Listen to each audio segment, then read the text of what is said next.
Hello friends, और आज की वीडियो में मैं आपको बिज़नेस स्टडीज़ पढ़ाऊँगा। ठीक है। अकाउंटेंसी और इकोनॉमिक्स मैंने आपको पढ़ा चुका है, तो जाइए आप जाकर देख सकते हैं। और आज हम लोग बेसिकली बात करेंगे बिज़नेस स्टडीज़ की। So let's start the video. तो देखो दोस्तों, बिज़नेस स्टडीज़ अभी अगर मैं आपको और ज़्यादा इसके डीप में लेके जाऊँ, सबसे पहले ये समझते हैं कि इकोनॉमिक एक्टिविटी क्या होती है। तो देखो, अगर मैं बोलता हूँ कि इकोनॉमिक एक्टिविटी होती क्या है, तो आप पहले अभी आपको एक एग्ज़ाम्पल देकर समझाता हूँ। ठीक है। वैसे अगर मैं डेफिनेशन की बात करूँ, तो आप बोल सकते हो कि एक इकोनॉमिक एक्टिविटी ऐसी एक्टिविटी है जिसे कर कर या तो आपके हाथ से पैसा जाएगा या तो आपके हाथ में पैसा आएगा। ठीक है। तो हाँ, तो देखो, मैं आपको एक एग्ज़ाम्पल के हिसाब से भी एग्ज़ाम्पल की हेल्प से समझाता हूँ। ठीक है। कि सपोज़ मानो कि मैं एक दुकान गया। ठीक है। सब्ज़ी लेने मैं दुकान गया हूँ। ठीक है। और मुझे 1 केजी आलू चाहिए। तो मैंने दुकानदार को बोला कि भाई तू मुझे 1 केजी आलू दे दे। दुकानदार ने मुझे बोला कि तुम पहले पैसे दो तभी मैं दूंगा आलू। जाहिर सी बात है, बिज़नेस प्रॉफिट के लिए करते हैं, है ना। तो मैंने उसको पैसे दिए और उसने मुझे 1 केजी आलू दिया। तो जो मेरी एक्टिविटी थी, इसको मैं इकोनॉमिक एक्टिविटी बोलूँगा, क्योंकि इस एक्टिविटी को करके मेरे हाथ से पैसे गए हैं। ठीक है। तो ये इकोनॉमिक एक्टिविटी हो जाएगी। एक और मैं आपको एग्जांपल देकर बता सकता हूँ, जैसे कि आपके फादर जॉब करते हैं, है ना, जॉब करते हैं। तो बेसिकली वो जॉब क्यों करते हैं? पैसे कमाने के लिए, सिंपल लैंग्वेज में बोलूँ तो, है ना। तो उनकी एक्टिविटी को भी मैं इकोनॉमिक एक्टिविटी बोलूँगा, क्योंकि वो जॉब करके उन्हें क्या मिल रहा है? उन्हें पैसा मिल रहा है। और जैसे कि मैंने आपको बताया था, इकोनॉमिक एक्टिविटी एक ऐसी एक्टिविटी है जिसे करके या तो हमारे हाथ से पैसे जाएगा या तो हमारे हाथ के में पैसा आएगा।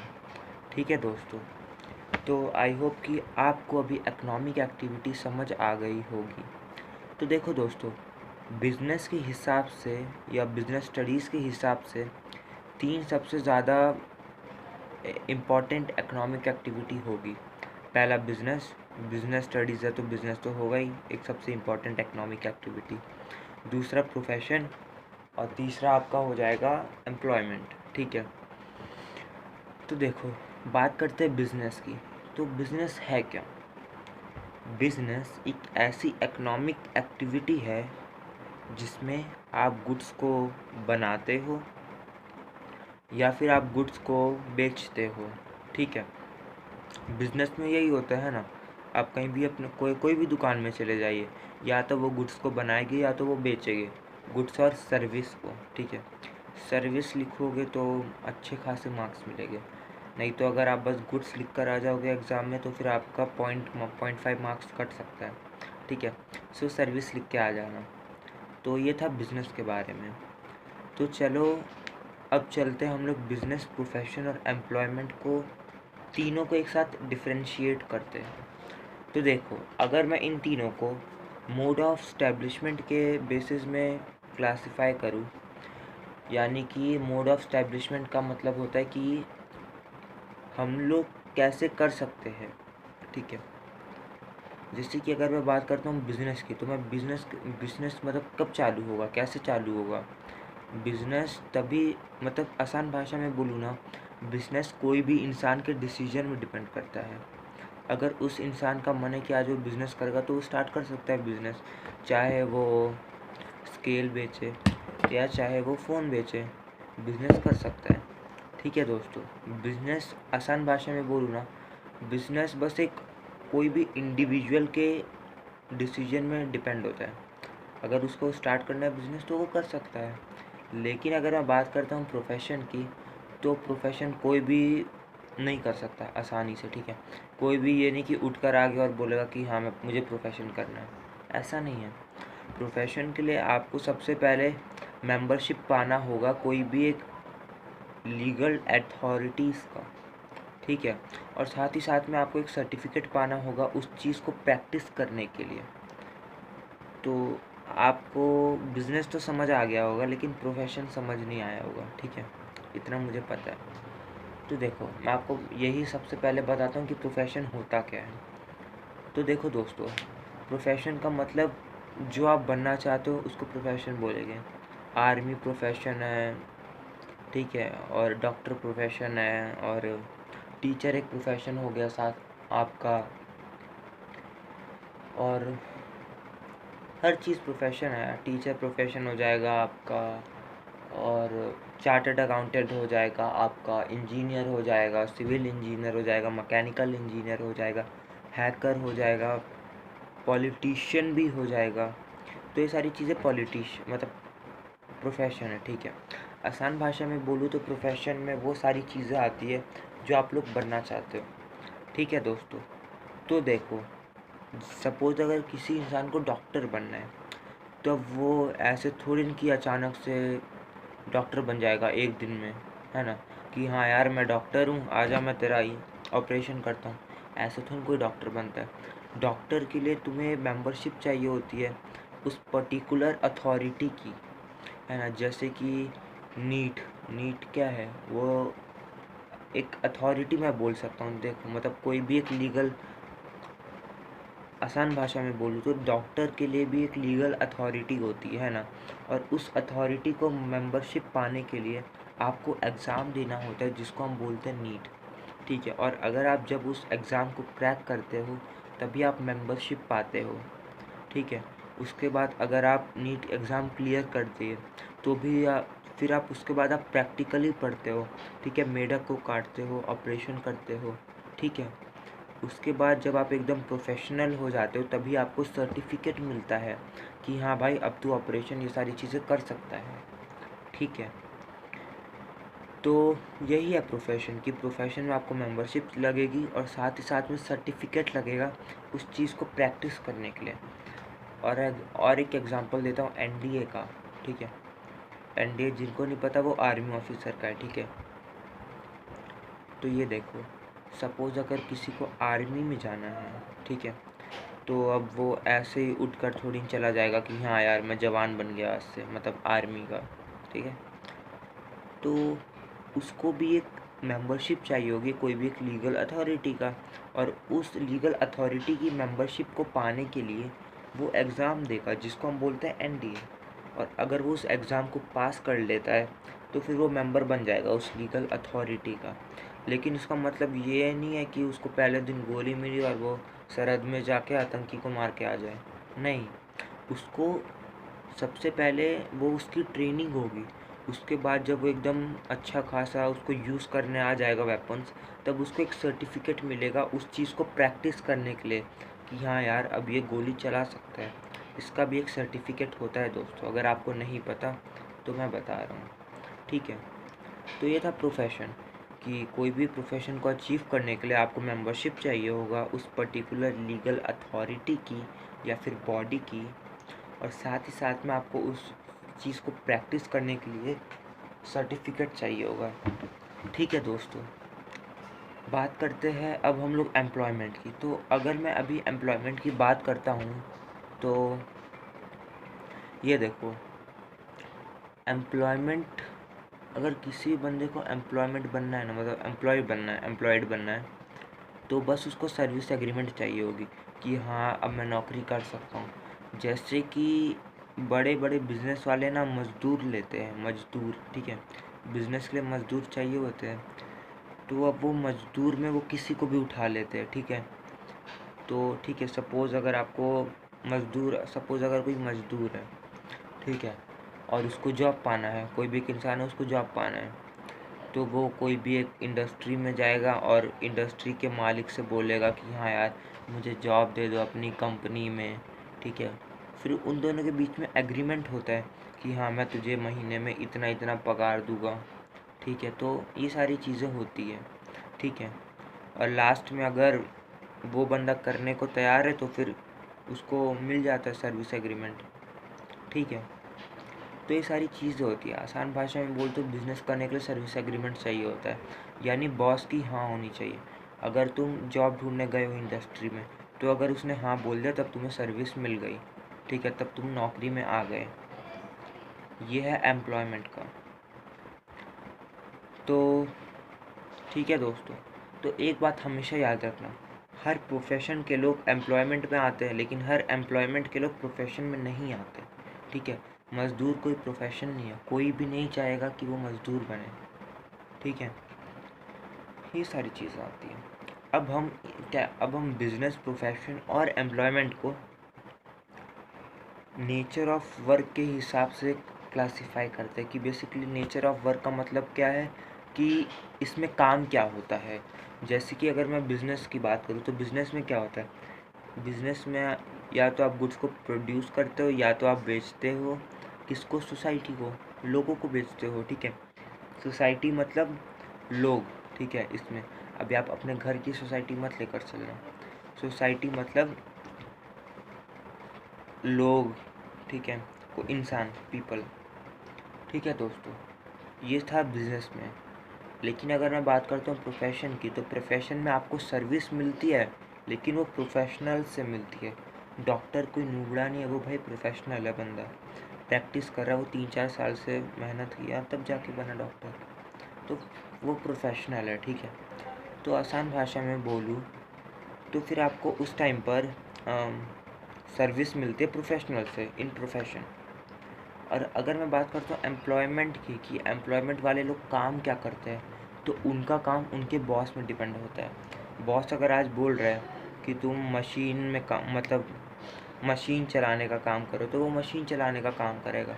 लेकिन अगर बॉस कल को बोल दिया कि नहीं तू झाड़ू पोछा कर, तो वो झाड़ू पोछा करेगा। ठीक है, इसमें राजगिरी चलती है। ठीक है, मैं ही राजा मैं ही मंत्री, वैसा वाला सिस्टम चलता है एम्प्लॉयमेंट में। तो अब हम लोग क्वालिफ़िकेशन की बात करते हैं कि इस चीज़ को अचीव करने के लिए हमें क्वालिफ़िकेशन कहाँ तक की चाहिए होती है। तो देखो दोस्तों, अगर मैं बात करता हूँ बिज़नेस की, तो बेसिकली बिज़नेस के लिए आपको कोई भी क्वालिफ़िकेशन नहीं चाहिए होती। ठीक है, कोई भी बंदा बिज़नेस कर सकता है। लेकिन अगर मैं बात करता हूँ प्रोफेशन की, डॉक्टरी ये सब बनने की, तो तुम्हें क्वालिफ़िकेशन लगेगी ना, तुम्हें 12th पास होना चाहिए, और कुछ में कॉलेज या ग्रेजुएशन करना पड़ता है। ठीक है, ये सारी चीज़ें होती है। और अगर मैं बात करता हूँ एम्प्लॉयमेंट की, तो एम्प्लॉयमेंट में भी नहीं लगती। ठीक है, तो ये सारी चीज़ें आती है दोस्तों। ठीक है, अब हम इन तीनों को क्लासिफाई करेंगे कैपिटल के बेसिस में, कि भाई कितना पैसा लगता है उस चीज़ को करने में। बिज़नेस में बहुत ज़्यादा पैसा लगता है, प्रोफेशन में भी पैसा लगता है थोड़ा बहुत, लेकिन एम्प्लॉयमेंट में बिल्कुल नहीं लगता। ठीक है, नेक्स्ट पॉइंट हम बात करते हैं इन सब के ट्रांसफ़र ऑफ इंटरेस्ट की। ठीक है, कि ये लोग क्या, जो ये नौकरी कर रहे हैं, ये क्या वही नौकरी को ट्रांसफ़र कर सकते हैं अपने बच्चे को। यानी बिज़नेस में होता है ना कि बाप के बाद इसका बच्चा वो बिज़नेस संभालेगा, तो वो क्या ट्रांसफ़र ऑफ इंटरेस्ट उसको हम बोलते हैं बिज़नेस की लैंग्वेज में। ठीक है, तो बिज़नेस में तो हाँ भाई हो सकता है ट्रांसफ़र, प्रोफेशन में नहीं हो सकता, एम्प्लॉयमेंट में भी नहीं हो सकता, बॉस की मर्ज़ी। ठीक है, ठीक है, तो ये सारी चीज़ें बेसिकली हमने देखी इन सब में। तो ये सारी चीज़ें बेसिकली इतनी एग्ज़ाम में नहीं पूछी जाती, लेकिन मैंने आपको बताया जिससे आप जनरल नॉलेज एक टाइप से आप कह सकते हो। ठीक है, अब हम बात करते हैं मेन टॉपिक में आते हैं कि बिज़नेस का मतलब मैंने आपको मतलब समझा दिया। ठीक है, कि बिज़नेस में हम लोग या तो गुड्स बनाएंगे या तो बेचेंगे। तो बिज़नेस को मैं 2 तरीके से क्लासिफाई कर सकता हूँ। पहला इंडस्ट्री, जो गुड्स को बनाती है। दूसरा कॉमर्स, जो सेल करता है उन गुड्स को। ठीक है, कॉमर्स का मतलब सेल करना। ठीक है, स्ट्रीम वाला कॉमर्स नहीं बात कर रहा, दूसरा कॉमर्स है। ठीक है, तो देखो इंडस्ट्री ऐसी जगह जहाँ पे गुड्स बनता है। तो 3 टाइप की इंडस्ट्री होती है, प्राइमरी, सेकेंडरी और टर्शरी इंडस्ट्री। प्राइमरी इंडस्ट्री वो इंडस्ट्री होती है जहाँ पे गुड्स बनता है, मतलब जहाँ पे रॉ मटेरियल्स बनता है। ठीक है, और या फिर वो प्रोडक्ट बनता है जिससे रॉ मटेरियल्स बन सके। ठीक है। सेकेंडरी इंडस्ट्री वो इंडस्ट्री होती है जो रॉ मटेरियल्स को फाइनल गुड्स में करती है चेंज, ठीक है। और टर्शरी इंडस्ट्री वो इंडस्ट्री होती है जो प्राइमरी और सेकेंडरी इंडस्ट्री को सपोर्ट करती है, ठीक है। तो अब देखो, प्राइमरी इंडस्ट्री में वापस रिपीट कर रहा हूँ, ऐसी इंडस्ट्री जो रॉ मटेरियल्स बनाती हो। रॉ मटेरियल्स क्या है, कोई भी, जैसे कि चाय, ठीक है, एग्जांपल बता रहा हूँ। अगर आपको चाय बनानी है तो आप चीनी लोगे, दूध लोगे, ये सारी चीज़ लोगे, तो ये सारी आपकी रॉ मटेरियल है, ठीक है। तो घर आपको बनाना है तो घर बनाने के लिए आपको पत्थर चाहिए होंगे, तो वो रॉ मटेरियल है, ठीक है। तो ऐसी इंडस्ट्री जो रॉ मटेरियल्स बनाती है या फिर रॉ मटेरियल्स के लिए प्रोडक्ट देती है to the secondary industry is known as primary industry, ठीक है। यानी primary industry is the industry which gives raw materials to the secondary industry और make things that help to produce raw materials, ठीक है। ऐसी industry जो raw materials बनाकर secondary industry को देती है या फिर वो रॉ मटेरियल्स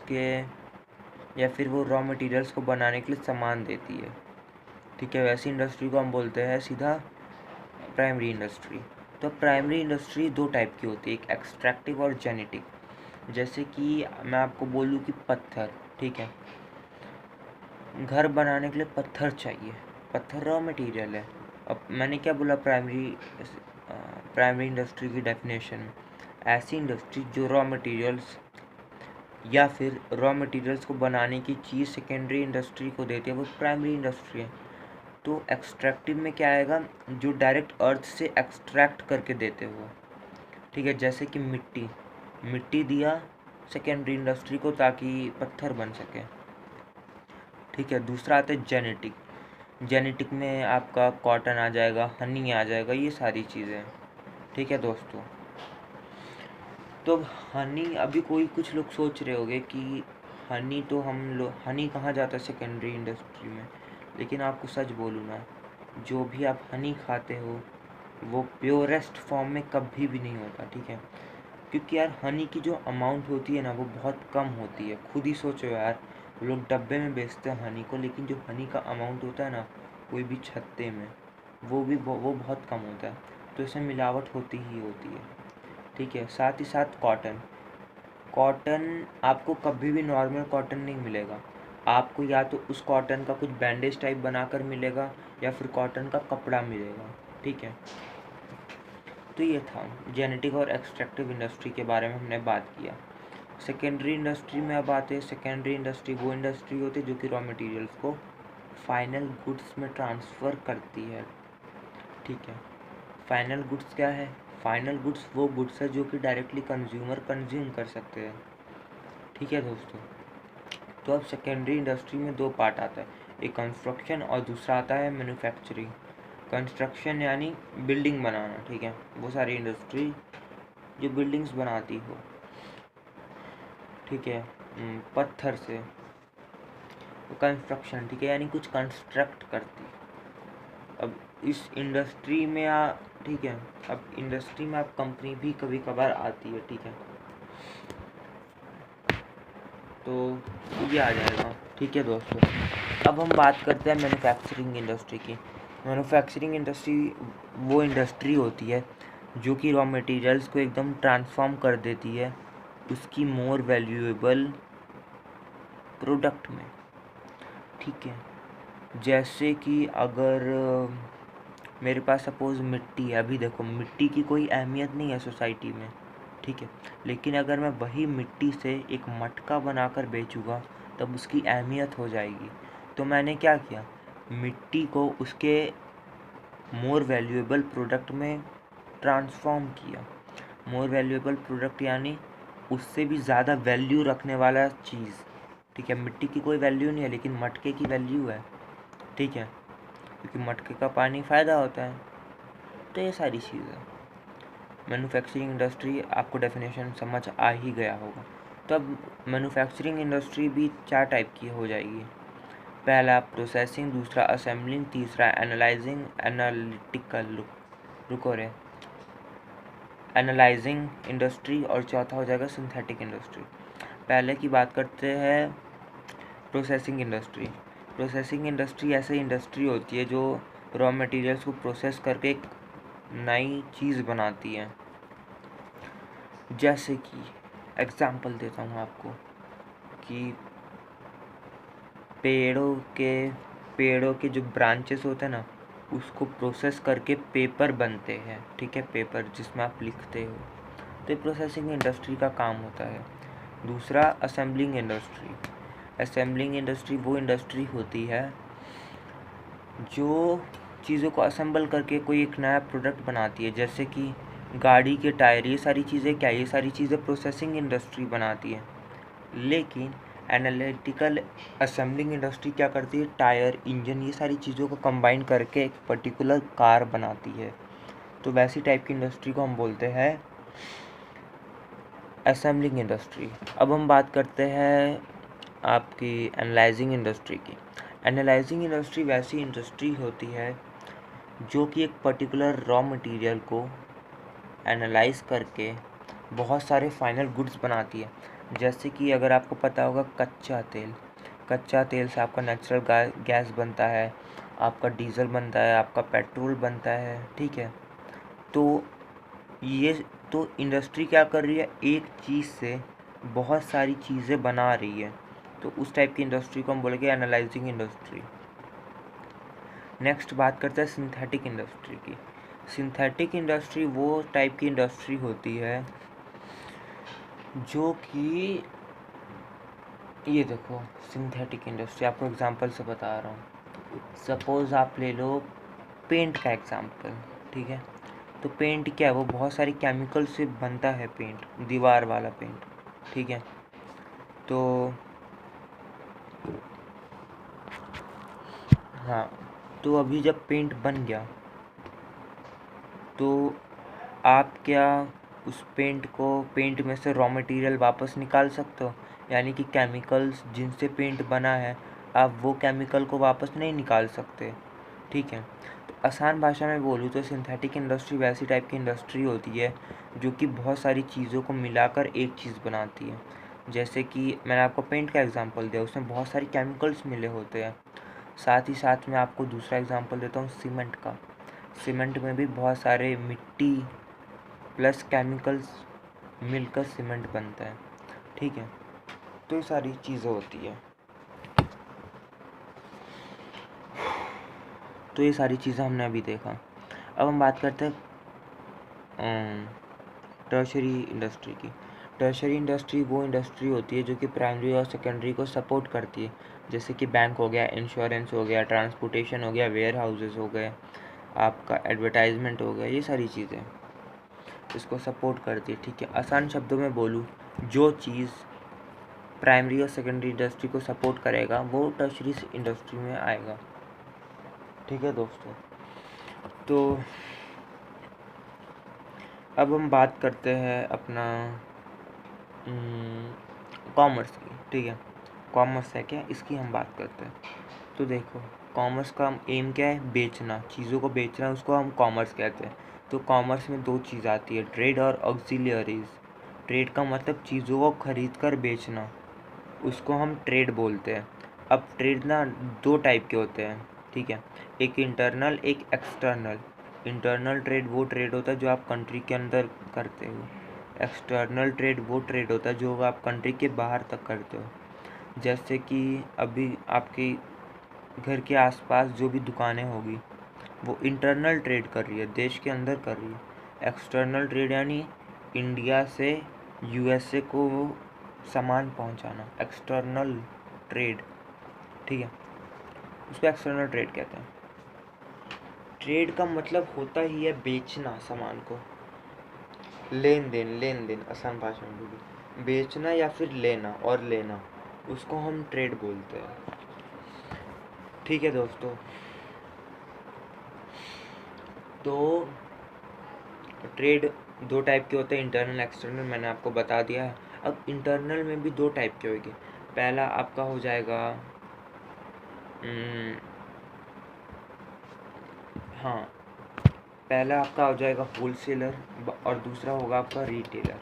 होलसेलर यानी जैसे कि अगर कोई भी गुड्स बनता है ना, तो उन इंडस्ट्री से जैसे गुड्स बना ना, तो उस गुड्स को होलसेलर खरीदते हैं और वही होलसेलर उन गुड्स को रिटेलर को बेचते हैं और वो रिटेलर से वही गुड आप तक आता है। ठीक है, तो ऐसे बहुत सारा प्रोसेस है। जैसे कि अभी आपके दुकान में ब्रेड ये सारी चीज़ें मिल रही है ना, वो कहाँ से आ रही है? वो होलसेलर से आ रही है। ठीक है, जो भी आपके घर के आसपास जितनी भी दुकान है वो सब रिटेलर्स हैं। ठीक है, और जहाँ से उनको सामान मिलता है वो होलसेलर है, और होलसेलर को जहाँ से सामान मिलता है वो इंडस्ट्री है। ठीक है, अब हम बात करते हैं एक्सटर्नल ट्रेड की। एक्सटर्नल ट्रेड में आपका इंपोर्ट, एक्सपोर्ट और एंट्रीपोर्ट आएगा। इंपोर्ट मतलब सामान को अंदर लेना, एक्सपोर्ट यानी सामान को बाहर बेचना, एंट्रीपोर्ट मतलब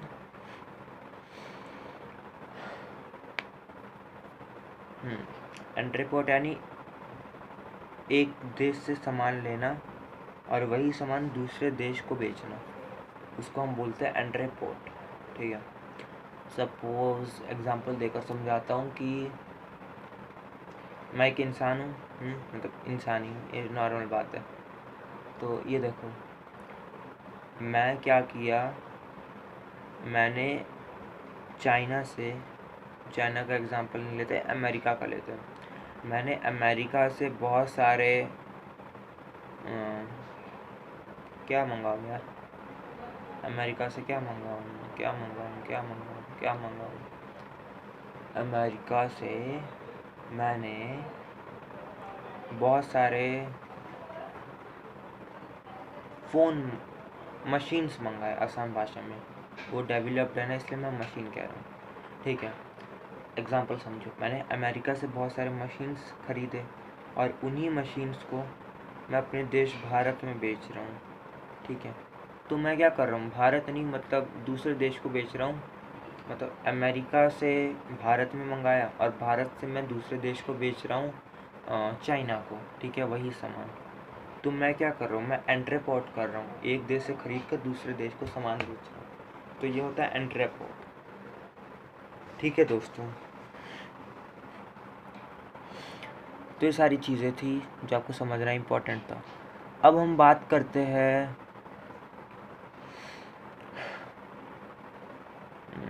किसकी बात करें, रिस्क की। रिस्क क्या होता है? रिस्क पहली बात तो अनसर्टेनिटीज़ की वजह से होता है। अनसर्टेनिटीज़ मतलब कि भविष्य का हमें पता ना हो, उसको हम अनसर्टेनिटीज़ बोलते हैं। ठीक है, रिस्क अनसर्टेनिटीज़ की वजह से होता है। साथ ही साथ में जो रिस्क होता है ना, ये बहुत इम्पॉर्टेंट होता है बिज़नेस के लिए, क्योंकि अगर आप रिस्क लोगे तभी आपको प्रॉफिट मिलेगा, रिवॉर्ड मिलेगा, और जितना बड़ा रिस्क उतना बड़ा प्रॉफिट। ठीक है, और रिस्क ना बिज़नेस के साइज़ में डिपेंड करता है। अगर बिज़नेस बड़ा है तो रिस्क उतना बड़ा, बिज़नेस छोटा है तो रिस्क उतना ही छोटा होगा। एग्जांपल लेकर बताता हूँ, जैसे कि अगर MI के फ़ोन को MI नहीं लेता, दूसरा लेता हूँ, सैमसंग। अगर सैमसंग की कंपनी को घाटा हुआ तो उनका घाटा 10 या 20 रुपये का कभी भी लॉस नहीं होता। उनका लॉस होता है 30 करोड़, 40 करोड़ या 10 करोड़ तक की हाई अमाउंट होता है। लेकिन अगर मैं आपके घर के पास वाले दुकान का नुकसान बोलूँ तो उनका नुकसान 10 रुपये, 5 रुपये, 1 रुपये, कभी कभार 20 रुपये का ही होता है। ठीक है, तो रिस्क बिज़नेस के साइज़ में भी डिपेंड करता है दोस्तों। तो ये सारी चीज़ें थी। अब रिस्क दो टाइप का होता है, एक स्पेक्यूलेटिव और एक प्योर रिस्क। स्पेक्यूलेटिव वो रिस्क ऐसा रिस्क होता है जिससे उठाकर या तो आपको प्रॉफिट मिलेगा या तो लॉस। लेकिन प्योर रिस्क एक ऐसा रिस्क होता है जिसको उठाकर या तो आपको लॉस मिलेगा या तो आपको लॉस नहीं मिलेगा। ठीक है दोस्तों, तो ये सारी चीज़ें थी जो आपको जानना इम्पोर्टेंट थी। तो अब हम ये बोलते क्यों हैं यार कि बिज़नेस में बहुत रिस्क है, हर चीज़ में रिस्क है। ठीक है, हम बिज़नेस में क्यों बोलते हैं कि बहुत रिस्क है? तो इसलिए हम बोलते हैं क्योंकि रिस्क है ना, रिस्क है तभी तो हम बोलते हैं। तो अब 4 तरीके के रिस्क होते हैं। ठीक है, जो बिजनेस में इफ़ेक्ट करते हैं बुरा वाला। पहला नेचुरल रिस्क, दूसरा ह्यूमन रिस्क, तीसरा इकोनॉमिक और चौथा अदर रिस्क। नेचुरल रिस्क वैसा रिस्क है जो नेचर के वजह से आता है, जैसे कि तुमने बिजनेस खोला है, आज बिजनेस खोला, कल भूकंप आ गया और तुम्हारा बिजनेस ठप, ख़त्म बिजनेस, बाय बाय टाटा, है ना। तो ऐसा रिस्क को हम बोलते हैं नेचुरल रिस्क, जो नेचर के वजह से हुआ। जैसे कि तुमने बिजनेस खोला और बाढ़ आ गई और तुम्हारा बिजनेस उसी में डूब गया और ख़त्म, ठीक है। तो ऐसा रिस्क जो नेचर के वजह से कॉज होता है उसको हम बोलते हैं नेचुरल रिस्क। नेक्स्ट बात करते हैं हम लोग इकोनॉमिक रिस्क की। इकोनॉमिक रिस्क ऐसा रिस्क होता है जो जिसे उठाकर आपको, जो आपके बिजनेस को इफ़ेक्ट करेगा पैसों के टर्म्स में। जैसे कि अगर, हाँ एग्जांपल देकर बताता हूँ। सपोज़ मान लो कि आजकल नहीं, सपोज़ मानो कि अज्यूम करके चलना, ठीक है, कि लोगों को वड़ा पाव बहुत अच्छा लगता है, ठीक है। मान के चलो कि लोगों को वड़ा पाव बहुत अच्छा लगता है और तुम्हारी सोसाइटी में तो लोग मरे जा रहे हैं वड़ा पाव के लिए। तो अब तुम्हारे दिमाग में ये आइडिया आता है कि हाँ यार, ये लोग तो वड़ा पाव के लिए कुछ भी कर सकते हैं, तो एक काम करता हूँ, मैं वड़ा पाव की दुकान खोल लेता हूँ जिससे मुझे प्रॉफिट होए, ठीक है। तो तुमने वड़ा पाव की दुकान खोली और अब तुम्हारा 1-2 महीने तक अच्छे से चला, लेकिन अचानक से तीसरे महीने में क्या हुआ, अब लोगों को वड़ा पाव में बिल्कुल इंटरेस्ट नहीं है, ठीक है। अब लोगों को वड़ा पाव से एकदम बोर हो गया है और अब उनको भेल पूड़ी खाने में इंटरेस्ट है। तो अब